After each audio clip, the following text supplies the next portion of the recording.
আমার হাতে ব্যথা ছিল, তো বেল পড়ছি আর ওষুধ দিছে, ভালো হয়েছে। আবার ওষুধ খাই, আল্লাহ দিলে সুস্থ আছি আলহামদুলিল্লাহ।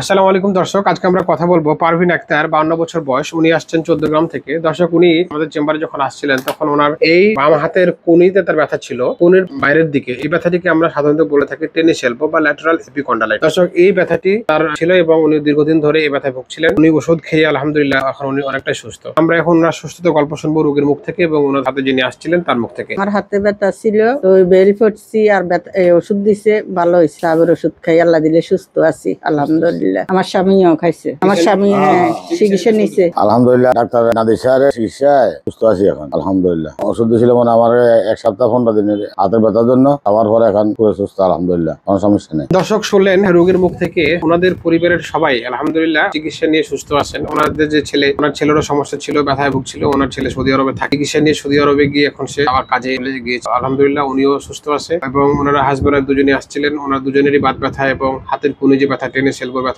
কমে গেছে। দর্শক, অনেকে মনে করেন যে টেনিস এলবো বা ল্যাটারাল এপিকন্ডালাইটিস এর ব্যথাগুলো কমে কিনা। দর্শক, এই ধরনের সমস্যা হলে আপনারা উদ্বিগ্ন হবেন না। আপনারা একজন নিকটস্থ অর্থোপেডিক সার্জনের সাথে যোগাযোগ করুন। ভিডিওটি ভালো লাগলে লাইক এবং কমেন্ট করে জানাবেন। ভিডিওটি শেয়ার করে অন্যকে দেখার সুযোগ করে দেবেন। দেখা হবে পরবর্তী অন্য কোনো ভিডিওতে। সে পর্যন্ত ভালো থাকুন, সুস্থ থাকুন।